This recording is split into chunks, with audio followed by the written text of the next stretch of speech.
Beat 'em down.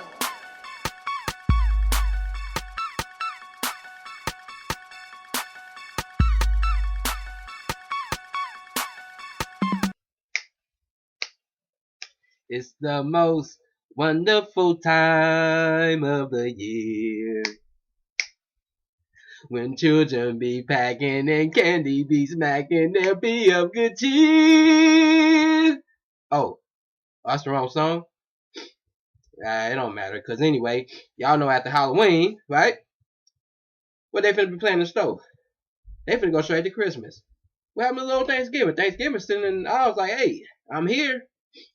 But anyway, man, I was trying to wear pink this whole month when I was doing my videos, but I ran out of pink shirts because me, as a masculine dude, I don't feel pink is masculine. So I just gotta wear my orange and black, you know, in honor of Halloween, or as they used to call it, Samhain. Alright? You know what's interesting, man? Because when I was younger, we used to go trick-or-treating, you know. Go hit the malls up, go in the little rich neighborhoods. You know, you get to a lot of candy out there. Don't go to the hood because you're gonna get 2 or 3 houses with lights on, and that's it. You know, your trick or treating is cut short. You go to the hood. You gotta go to the suburban, the hills and stuff. Get some good candies, man. But besides all that, man, I'm not promoting Halloween or nothing. You know, I'm just reminiscing on the time where, you know, I was in ignorance. You know, stuck in ignorance, just doing things because, you know, hey, free candy. Who gonna turn down something free, right? But as Christians, as enlightened ones, as those who are representing the Most High God, who are supposed to be ambassadors to the world, who are supposed to let their light shine, we gotta wonder, is it alright for a Christian to celebrate such a dark holiday as Halloween? Now, first of all, think about the word holiday. What does that mean? A holiday comes from the word holy day, and holy, if we know, that's something that means set apart, sanctified. So, if this day or this holiday is set apart, we got to ask ourselves, who was that day originally set apart to? If it's a holiday, forget about what they sanitized it with and changed it. What was that day set apart to? Okay, you understand? We could look at, take for example, if say that Hitler had a day where he exterminated all the Jews. He wanted to commemorate that day every year. He called it Nazi Day. Later on, somebody came and sanitized and changed the name, but the Jews know deep down inside what that day represents. And no matter what you change it to, that day is always going to be set apart to Hitler and what he did to them. Alright? So we need to understand, what was Halloween? What was that day originally set apart to? Who was it set apart to? Alright? Now, first of all, I want to say that you got a lot of people that try to pronounce this holiday. It goes back to about 500 years before Jesus even came to earth. There was a race of people called the Celts. C-E-L-T. They're called the Celts. Alright? I don't know why it sounds like a K when it's C, but it's Celts. They had a priestly class called the Druids. Now, they celebrated 4 main holidays, or 4 main festivals. Each had to do with the seasons. On November 1st, that was the New Year of them. Now, our New Year in America, which came from the Romans, is January 1st. But to the Celts, their New Year was November 1st. And the eve of that New Year, they had a festival called Samhain. Now, if you're watching a video and somebody pronounced that as Samhain, turn that off, because they don't know what they're talking about. They don't even know how to pronounce the holiday. Alright? Listen to me. Samhain. Pronounce Samhain. Might spell like Samhain. Pronounce Samhain. What the Druids believed is that on October 31st, there was a border between the physical realm and the spirit realm. Basically, on October 31st, that border thinned so that the spirits of the dead or fairies could come into the physical realm. Alright? And so on that day, you have people running around crazy with their heads cut off, or like a chicken with his head cut off, trying to find a way not to get spooked by a spirit of the dead or fairy. And so they'll go all out, man. They put food on the porch. They'll wear animal heads. Basically, they'll sacrifice animals, make a bonfire, and a bonfire is basically what it originated as is they would sacrifice animals and throw the bones on the fire. And this was a sacrifice. That's where bonfire comes from. But they would sacrifice animals to these spirits. I don't want to say deities. I'm not going to say deities. Spirits. Basically spirits of the dead. They were back on earth. What we would call ghouls and ghosts. Alright? They were called fairies. And so they sacrificed these animals. And what they would do, because they felt that on that day spirits was all around you, ready to mess you up. They would cut the head off the animal and put it on as a mask. So if that spirit came by you, he would think that's not a human passing by. Alright? They would put food on the porch. So if that spirit came to the porch, it wouldn't go in the house because they got food on the porch. Alright? Also, to scare off these fairies, they would take a turnip, hollow it out, make a face on it, set it right on the porch, or carry it like a lantern, but it'd be a turnip. And when they carried it around, supposedly that scared the fairies or the spirits away from them. This whole festival was based on fear of spirits and appeasing the spirits. It's called Samhain, October 31st. It was the eve of the new year. It was the day when the border between the spirit realm and the physical realm was thin, so now the spirits could come down to earth. And everything they did was based off of fear, and it was a way to appease the spirits, but also keep the spirits away from you and hurting you that day. Now, we don't know, you can't, I don't know if you go anywhere today and on the application, they say, what's your nationality? You put killed. They're gone. What happened to it? Well, again, the Romans conquered them. Told them up, right? Basically, almost wiped them out. Because you know what Europeans and all those people over there do? When they come to a country, they wipe it out. So, conquered the Celts. And what did they do? Usually when old nations conquer another nation, they take their rituals, their gods, and they adopt them. Compare them to everything they do and say, oh, this is like this. We're going to call it that. Now, did the Romans have a festival in honor of the dead? Yes, they did. It was called Feralia. So when they conquered the Celts, they changed that Samhain. They took some of the customs and incorporated into their festival called Feralia.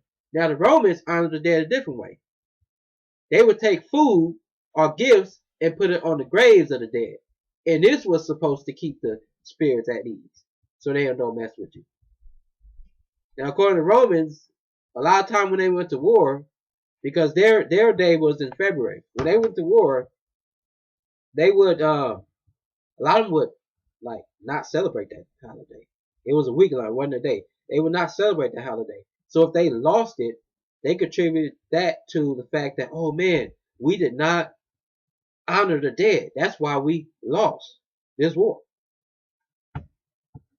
All right. Now, here's where Halloween comes in at. Because Jesus never celebrated Halloween. You never hear Halloween in the Bible. You never hear any Christian or any Jew or any of Jehovah's people ever honoring the dead. So, where did this holiday that we come to know as Halloween come from, and how did Christians get involved in it? Well, if you watch my previous two videos about the Pope and how Rome was split in two, if you look up this individual Pope Gregory III. Now you'll know that after Constantine made Catholicism legal, I'm not going to say Christianity because he didn't legalize Christianity. True Christianity was never legalized through the world. Jesus said his followers will be hated by the world. That means that no emperor or nobody would legalize true Christianity and they would never favor it. So what Constantine legalized was Catholicism. I can't pronounce that word, but you know what I'm talking about. Anyway, his successor, or one of his successors, Pope Gregory III,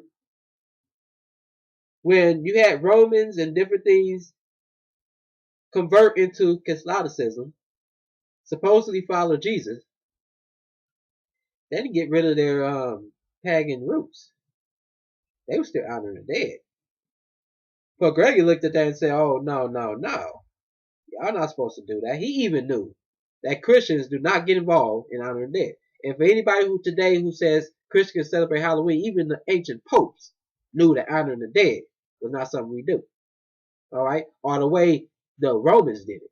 And that's what they did. Their customs were straight out of ancient paganism, man. And even the ancient popes knew. No, we don't copy them. So what he do? Instead of telling them you guys don't do it like this, he said, what can I do? What can I do? What can I do?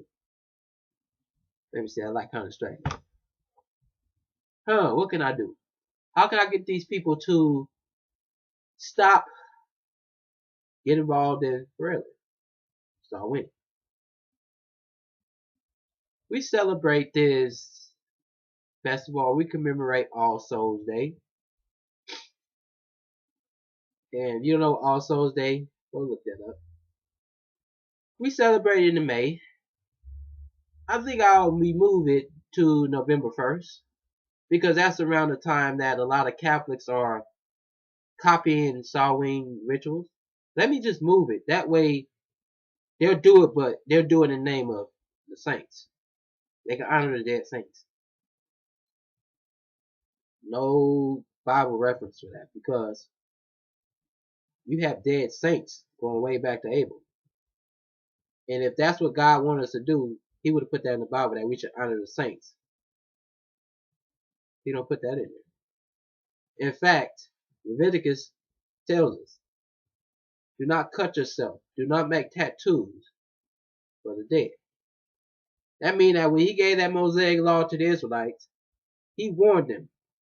You as Christian, or you as Israelites, you as my covenant people, you have no business doing any rituals for the dead. So where did Pope Gregory or Pope Boniface get the idea that we should honor dead saints? Not from the Bible. But anyway, that's another subject. Anyway, they moved All Saints Day to November 1st to coincide with Samhain, the day Samhain was celebrated. And so now, instead of saying you guys don't do this, let's just you guys can go ahead and do it, but just say you're doing All Saints Day. Let's not do Samhain. Let's just call it All Saints Day, okay? You know, kind of tap them on their fingers. What popes did. And I'll do a video on Christmas too, because it's kind of similar. And so, the day before All Saints Day was called All Hallows Eve, where we get the word Halloween from. Or Hallowed Evening. Or the evening that's set apart to what? The dead? Now, again, Christians, again, Catholics, because that's where a lot of people are come from. We look at the Baptists, look at the Calvinists, the Lutherans.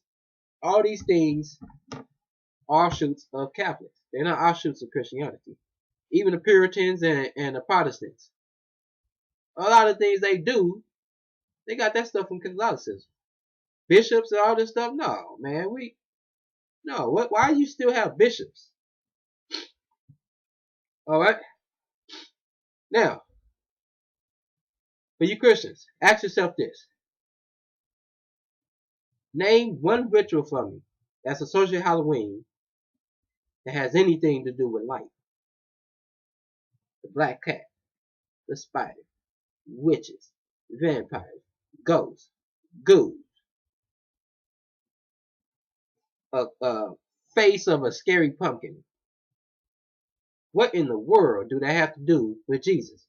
How is that going to bring honor to our Creator and our Savior to the world if we're commemorating or using darkness as a holiday?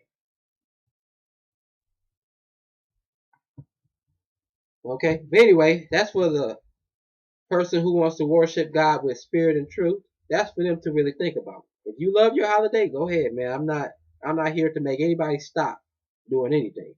I just want people to think. You love your holidays that much that even though you know that it has nothing good in it, there's nothing I can say. Jesus come down and slap you in your face. You still do it. Alright? Now, speaking of the customs and the rituals, as you can see, I'm wearing orange and black. Why is orange and black associated with Halloween? Anybody tell me that? Why not green? Why not red? Why not white? Why not blue? Why not brown? Why is orange and black? Well, because again, the Celts, their festivals were based on the seasons. So orange being the color of the leaves during autumn, that color was chosen. But again, that day has less to do with the season and more to do with the dead. And so what color is mostly associated with dead? Out of all the colors in the world, what color is mostly associated with dead or death? You guessed it. Black. Go ahead and pop the color. Alright? Black. And so that's why orange and black is associated with Halloween. Now, where do we get our customs from? A lot of them, some of them were not actually didn't come from the Celts. Some of them was later on during the Puritan time. Alright? But this is from my website. Go check that out, man. I ain't haven't modified it since 2013, but go check that out, man. See if you can see that real good. Look at that. Mountlight.weebly.com. Go check that out. I got good information on it. Okay? Now, where do we get the jack-o'-lantern from? Before I get to that, see that right there? What that thing is. What that thing is. What that scary thing is. You gonna put that on your porch? That's the lantern people had. That's actually a turnip that people cut off. And so what we do today, what's similar to that today? Can we say jack-o'-lantern? And again, I'm going to read the customs off of here. Alright? The jack-o'-lantern. Where do we get this from? Now, the idea of cutting out a pumpkin's face, or facing a pumpkin, a lot of times with missing teeth. Let me read what this website said. This obviously was adopted from the turnip lantern. Remember why they carried the lantern? Why they carried that turnip? To scare off the ghost, scare off the spirit so they won't get you. But the name Jack comes from an old story about a selfish man named Jack who lived a life of sin. After leaving the bar one night, he encounters the devil. After tricking the devil to climb into the tree in order to get an apple for him, he etches the sign of the cross in the bark which trapped the devil in the tree. Since Satan did not want to be stuck, he made a deal that after Jack died, he would not drag him down to hell. Eventually, when Jack died, his sins prevented him from going to heaven, and the deal he made with Satan kept him out of hell. So having no place to go after death, he lived in a hollowed out turnip. And so now instead of being a turnip lantern, it became a jack-o'-lantern. Okay? So, again, when you got a jack-o'-lantern, again, that has to do with the spirit of the dead. This guy named Jack supposedly lives into a hollowed out pumpkin. When you light it up, you're looking at his face, and he's living inside that pumpkin. Does that make any sense to you? But again, For those who love God, those who love Jesus and want to do everything right, or try to do what we can, because we can't do everything right, but try to do as much as we can right, and try to do things light and get rid of darkness and paganism. Does that sound like something the Christians should do? Cut something out that originated with a false story of a spirit living into a pumpkin? I don't think so. Go and make any rationale you want to. Go any rationale. Go rationalize it as much as you want to. But if you think deeply, how's that honoring Jesus? What about the costumes? As I said before, doing Halloween, what do they do? What do these people do? Cut off the heads of the animals they sacrifice and wear them as masks to scare off the demons? So what we do today, we let our kids do the same ritual they did a long time ago. But we would go to the doors. Now, before we got all hyped up now as Superman and all these other things, where little girls could be princesses and policemen and all this other stuff, kids originally just wore sheets and cut out the eyes in. That was originally how Halloween was. And what they would do is they would go through the town, knock on the doors, and say trick or treat. Why did they do that? Well, what they was doing was reciting this ritual or imitating the ghost of Samhain, who, when they left the food on the porch, this was to repel the spirits to keep them appeased from going to your house and hunting it or doing a trick in your house. These kids now was taking the role of the ghouls or the spirits and coming to your door, knocking on them and saying trick. So instead of leaving out the plates for the ghosts, you leaving out the bowls of candy for the kids. So the tables are turned. And instead of the spirits doing it, now the kids are doing it. Alright? And that's where you get trick or treat from. Basically, give me a treat, I'm going to perform a trick on you. I'm going to do some kind of ritual or sorcery on you. Alright? And that's where you get that from. Now again, ask yourself, can we really honor the Most High God? And I'm sorry my voice is skipping like I'm just reaching puberty, but I'm kind of sick. My nose is stopped up. Trying to get through it as fast as I can. But ask yourself, me dressing up as a ghost or a spirit and saying trick or treat, is that any way to honor my Lord and Savior? No, it's not. Honestly, you cannot say that's in any way to honor your Lord and Savior.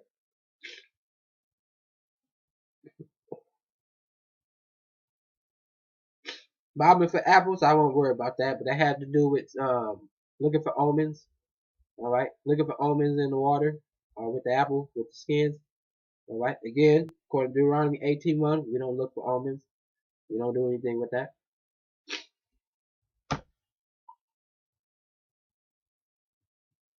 And so, again,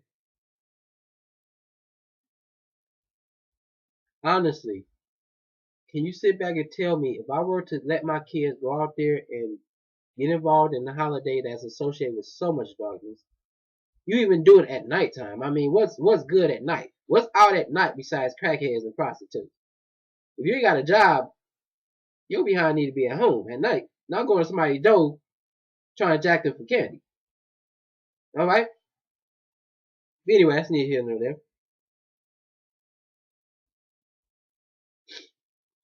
Witches. Now, those of us who are spiritually literate, we know what the Bible says about witches. Now, the King James Version used the word witches, but majority of translation use the word sorcerer. And we know what a sorcerer is. Sorcerer is not some old green lady that with some long ugly nose riding on a broomstick. I'll get to that in a minute where that came from. But we know sorcerer is just anybody who uses drugs or alcohol or any kind of potion to get into a spiritual state. Alright? That's what a wizard is. Somebody who just performs sorcery, uses drugs. That's what a witch or a sorcerer is. Okay? And this goes into where we get the image of the witch with the broom. Because in the Bible, you know that witches were mostly men. The image of a witch being a woman didn't come to Salem, Massachusetts when they was going around hunting all these women. I think it was a bunch of homosexual men didn't like women. They just said, let's get rid of them. Let's call them witches, kill them. All right. That was a sad issue there. All right. They saw some girl in the kitchen trying to do some little magic, and she's scared she got caught. So she lied on the person who seen her and said she was a witch. But you was the one in there doing sorcery. Okay. Anyway, going back to the witch, or the image of the witch with the broomstick. And I think it's England or one of them towns over there, wherever it is. They use a fungus. Okay. Now this fungus, if you eat too much of it, it'll kill you.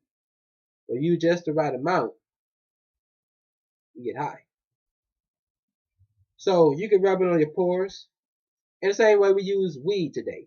What people use weed for today? A lot of people, oh man, I'm just using for my glaucoma. I'm using because, I just need it stressed down. Come on, Negro, use it to get high, man. Stop lying, man. You're only fooling yourself. Stop playing yourself.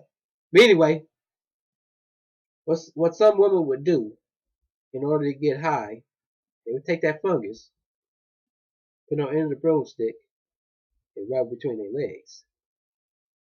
And as they was high, they got a sense they were flying. Some people take PCP and they think they flying. They think they can jump out the window like Superman, go stand in the middle of the street and a car will roll right through them. That's basically what that fungus did. You put it through your vagina, and that woman will get a crazy high. She'll start to think she in the kitchen flying on a broomstick. And that's where we get that from. Again, this belief, this image, which has to do with some kind of sexual nature, you think about it. If I would have put a witch with a broom between her legs on my porch, or have my daughter dress up with a broomstick, and she ain't sweeping with it, is the only way to honor my Lord and Savior. Vampires. Now my time is about to run. I'm not going to get into much of that, but basically, vampire comes from the idea of Dracula. And who was Dracula? He was a Catholic who went around killing Muslims, or Ottoman, and would drink their blood. He would impale them and drink their blood. And so in Romania, Dracula basically means sons of the devil. His father was Draco, which means devil or dragon. So Dracula would be son of the devil. But we're going to dress up like Dracula for Halloween. We're dressed up as the son of the devil. In any way, honor my Lord and Savior. But go ahead, you Christians. Jesus will forgive you. I just want to read this one verse here. Okay. Jeremiah 10:2. And this is a principle I want to share with you. Because Jeremiah lived during the same time we do now, where you had the religious leaders doing the worst. They was doing the most in the temple. And Jeremiah was telling y'all got to stop, man. You guys are copying the nations around you. You guys got to stop. And instead of listening, they threw that dude in jail. They threw him in a cistern. They wanted to kill him. But God saved him. God kept him alive. Alright? Because it wasn't so much as the regular people or the lower class people doing these bad things. It was the religious leaders doing this stuff. Ezekiel had a similar message too. But check out what Jeremiah said to these religious leaders. Jeremiah 10:2. Do not act like the other nations who try to read their future in the stars. Do not be afraid of their prediction, even though other nations are terrified by it. So basically, Jeremiah was telling me, he's talking about idolatry. Don't go copying these other nations. The other nations, such as Babylon, was looking into the stars. Alright? Astrology. And so the principle there is, don't look at pagan nations and their rituals and say, well, let's just bring it into our celebration and call it something else. Can't do that. I can't sit there and take an idol because my kids want to worship idols, and I can't sit there and say, okay, you guys can worship idols, but let me just put an image of Jesus. and just worship that, because after all, it's good in it. I'm still worshiping the image of Jesus. No, at the end of the day, it's idolatry. You can't sanitize that. All right? Yeah. See you kids out there, and I'm not encouraging it, but for a lot of people, this is going to go one ear out the other. But for those who love truth and those who want to do what's right to the best of their ability, just take what I'm saying to heart. You cannot associate light with darkness. You can't do it. And if Jesus was here, would you invite him to go trick or treating with you? Would Jesus dress up like a vampire? Would Jesus cut out jack-o'-lantern? I don't think so. That's all I gotta say about that. I'm mad.